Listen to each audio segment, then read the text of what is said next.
শ্রমিক মেলার উদ্বোধন। মুখ্যমন্ত্রী মমতা বন্দ্যোপাধ্যায়ের অনুপ্রেরণায় এবং শ্রম দপ্তরের উদ্যোগে বিনামূল্যে সামাজিক সুরক্ষা যোজনা প্রদানের লক্ষ্যে শুরু হয় 2024 শ্রমিক মেলা।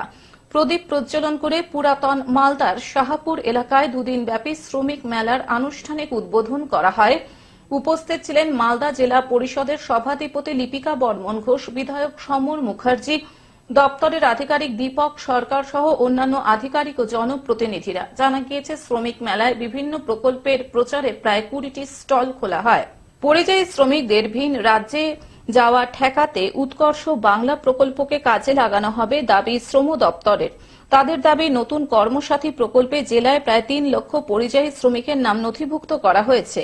সেই শ্রমিকদের সুবিধা প্রদানের উদ্যোগ নেওয়া হয়েছে দপ্তরের পক্ষ থেকে। এছাড়াও সামাজিক সুরক্ষা প্রকল্পের মাধ্যমে জেলায় প্রায় 11 লক্ষ শ্রমিকের নাম নথিভুক্ত করা হয়েছে। এর মধ্যে 613 জন শ্রমিককে 2,19,00,000 টাকার অনুদান দেওয়া হবে।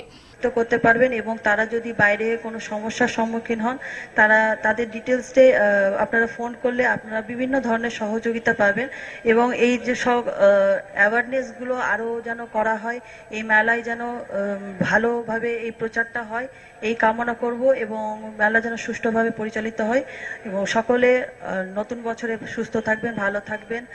বৃহস্পতিবার পর্যন্ত চলবে শ্রমিক মেলা। আজ বুধবার শ্রমিক মেলার অনুষ্ঠান মঞ্চ থেকে শতাধিক শ্রমিক পরিবারকে আর্থিক অনুদান তুলে দেওয়া হয়। প্রতিদিন সন্ধ্যায় মেলা প্রাঙ্গণে সাংস্কৃতিক অনুষ্ঠানের আয়োজন করা হয়েছে। স্টল হচ্ছে 18টা স্টল। এখানে পশ্চিমবঙ্গ সরকারের বিভিন্ন যে দপ্তরগুলি আছে, যেমন উৎকর্ষ বাংলা, খাদ্য সুরক্ষা দপ্তর, মৎস্য দপ্তর, আমাদের শ্রম দপ্তর, factory, boiler, state labour institute, এরকম মোট 16টি দপ্তরের বিভিন্ন পরিষেবাগুলো নিয়ে স্টল ওনারা দিয়েছেন বিভিন্ন।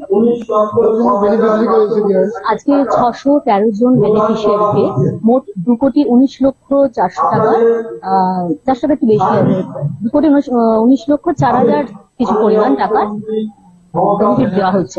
মালদা থেকে অভিষেক দাসের রিপোর্ট, গ্লোব নিউজ। এখন থেকে গ্লোব টিভি দেখুন আপনার স্মার্টফোনেও। গুগল প্লে স্টোর অথবা অ্যাপল স্টোর থেকে ডাউনলোড করুন গ্লোব টিভি লাইভ অ্যাপ। এছাড়াও জিও টিভি অ্যাপ থেকেও দেখুন গ্লোব টিভি লাইভ।